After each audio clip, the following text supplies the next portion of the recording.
It's crazy when a major, well, not even a major, the one of the main political parties in a country that has prided itself on supposedly being the leader of the free world can't even get out of its own way because it sold out its integrity, it sold out its honesty, it traded its beliefs for national conservatism for the madness of an extreme right-wing political system or political faction. And this isn't something that happened overnight or when Trump came down the escalator. Trump just basically put everything into high gear and added his own brand of egomaniacal panache onto the situation. This Republican trend towards populism, trend towards basically dividing the nation by hate, started 40, 50 years ago, started with the Kennedy election. Goldwater, the defection of the Dixiecrats into the Republican Party when the Democratic Party started embracing everyone. When the Democratic Party took up the cause of civil rights and workers' rights, it was hard to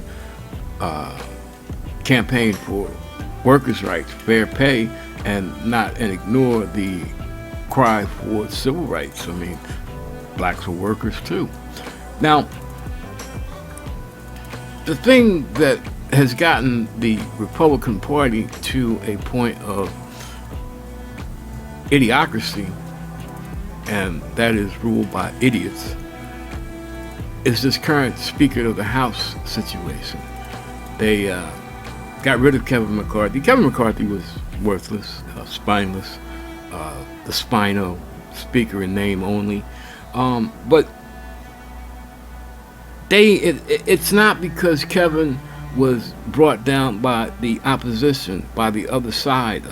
In the streets, people say I got ops, which means I have opposers. I have people that oppose me for whatever I am.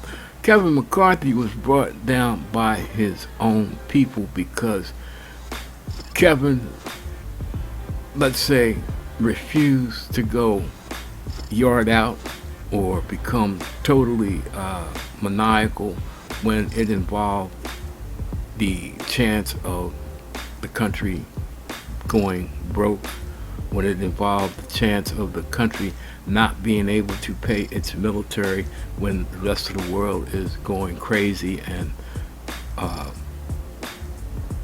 guns are being fired in anger. Now, what's really weird is the fact that Trump won.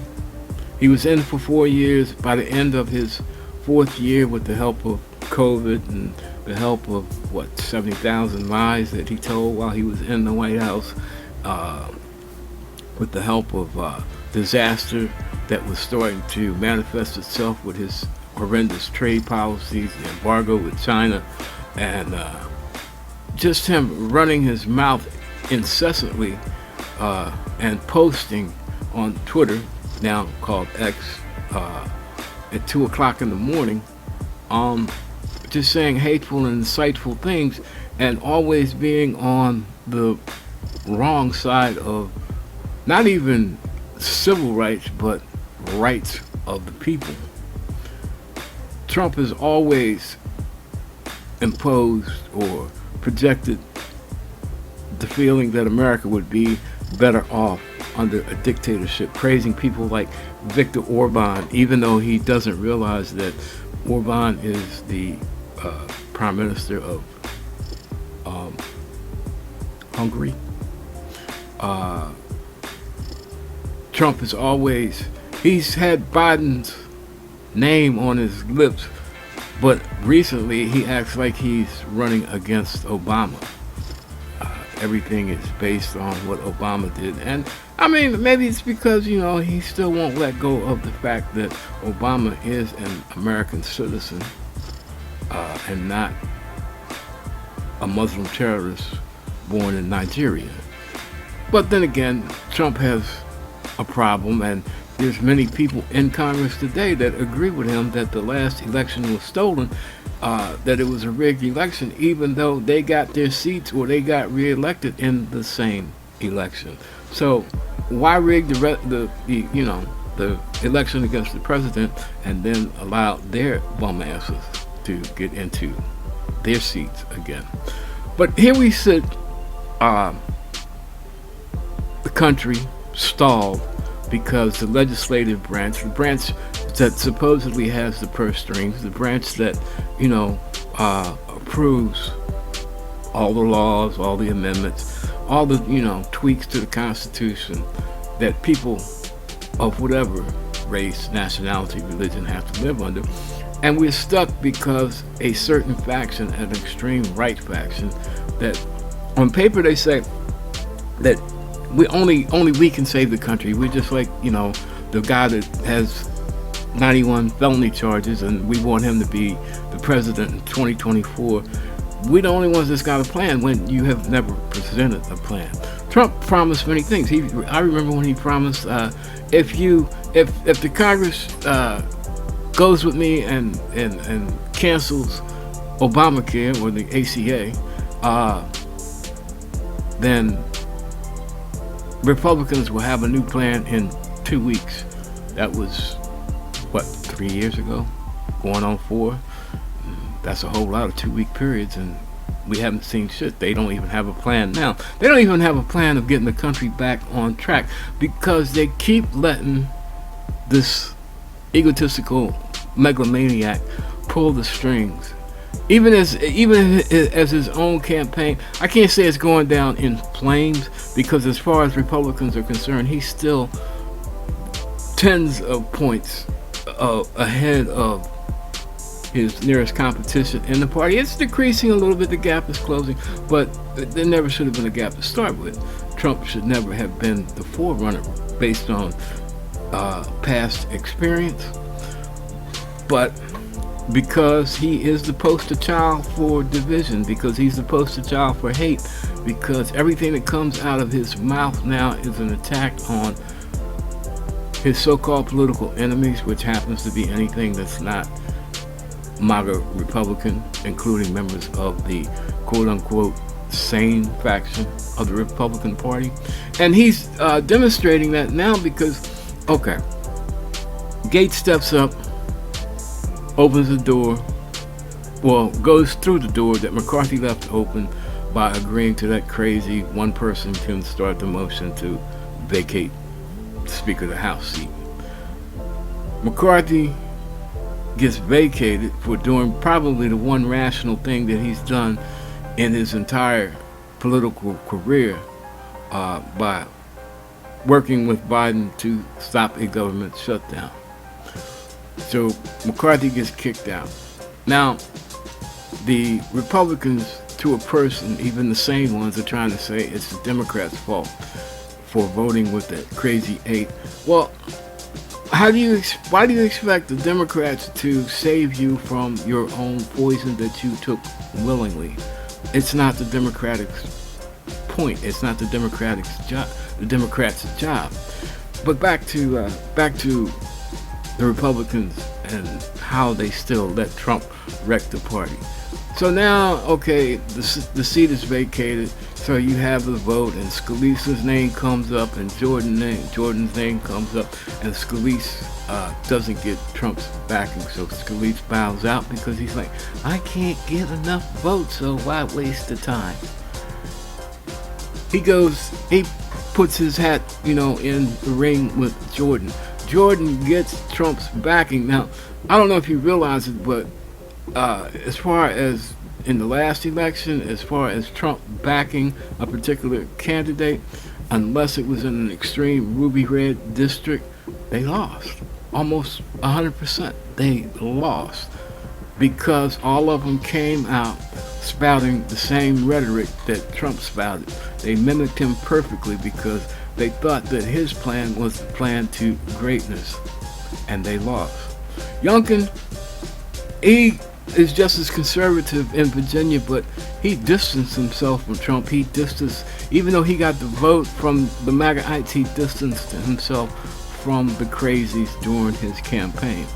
The closest he got to the crazy was having Winston Sears as his running mate. But that the optics, it's hard to believe, but inside Sears is probably just as MAGA as the worst of the MAGAites. Now,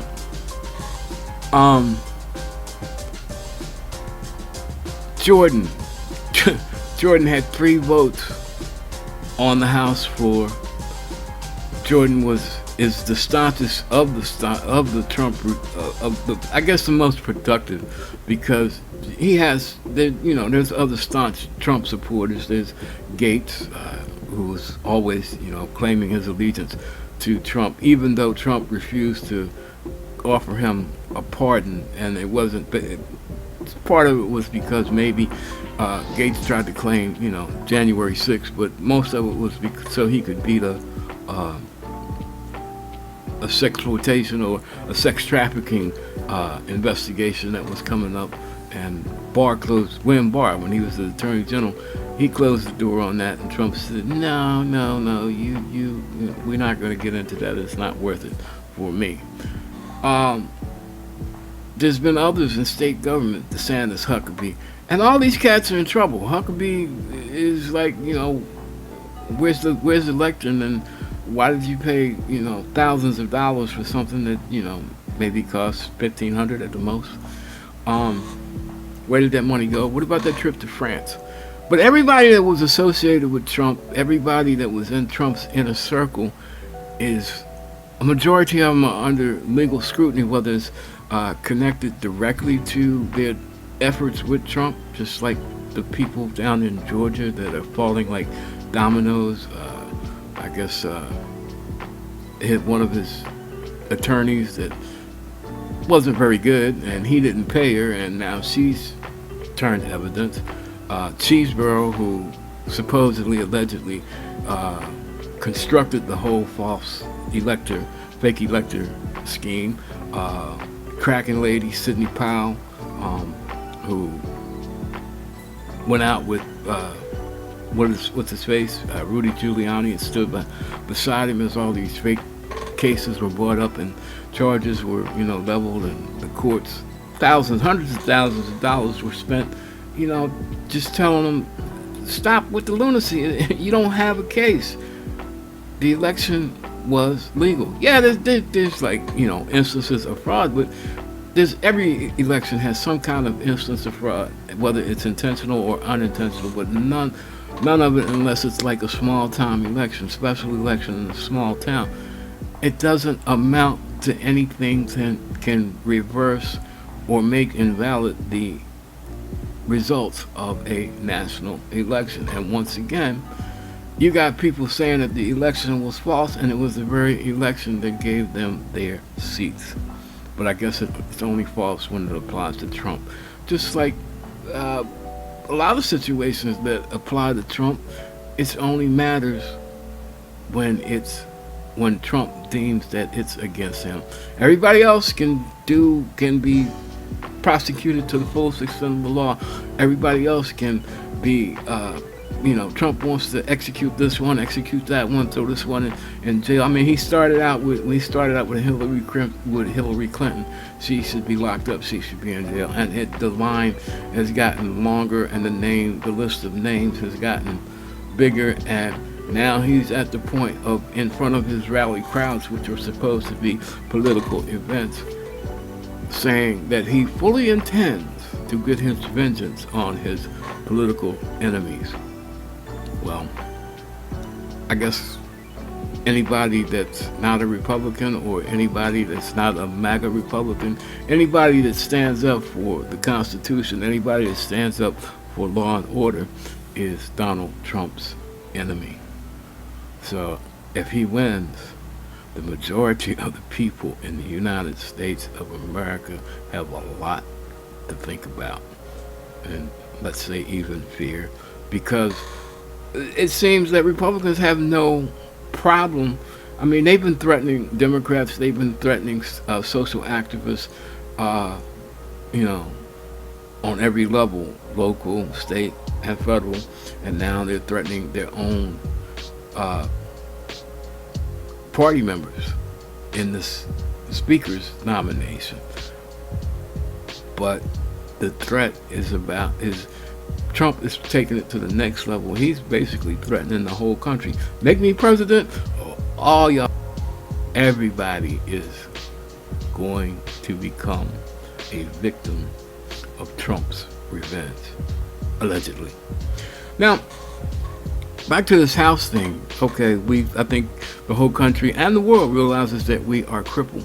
Now, one thing, the Republicans, even though they are in the lackadaisical mode, they are going through the motions of getting or nominating a new speaker. But as long as it's not a Trumpy Trump person, like they had 9, and it's been whittled down to 8, and then it was whittled down to 7, and now it's whittled down to 6. And the funny thing about the 6 is now they have all supported Trump to some extent or another, and they are election deniers.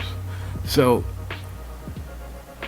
if one of these gets the numbers to become the designated nominee, they're still not going to get the support of the moderate faction that's left in the Republican Party, because now the moderates are pissed off because they've been pissed on by the crazies. Now the moderates are mad because now they got to face their constituents, even if they are from a red district, because their constituents are saying, hey, wait a minute, everything that's going on in the world, and now we are stuck on stupid, we can't do shit because you guys can't get this shit together. And they can't dare say, well, we can't get our shit together because of Donald Trump. Catch-22, double-edged sword, Harry Carey. I remember when all this started, when Trump came down the escalator, I told a friend of mine, I said, Trump is going to be the death of the Republican Party. I think that is pretty much a given now. I just hope that Donald Trump doesn't become the death of America as we know it. Well, that's it. Y'all can think about it, meditate on it, get back to me. Hey, look, if you appreciate what I do, hit that like button, hit the subscribe button, make a comment or two. Help my channel grow. And if you really feel froggy, I'm monetized. You can do the super thanks thing. And I appreciate the change. Everybody could use a little coin. But my most important point that I'm trying to make is it's obvious where the clog and the mechanism is. The mechanism can work, but the people that are involved in the mechanism are stuck on stupid. The system can work, but the people in the system are purposely breaking the system so that they can always scream forever and a day that it doesn't work and you need to do it our way. Well, so you want to... Well, whatever it is, whatever you decide to do, it's America. Do you. Peace out and God bless from Uncle Ricky at Uncle Ricky's house.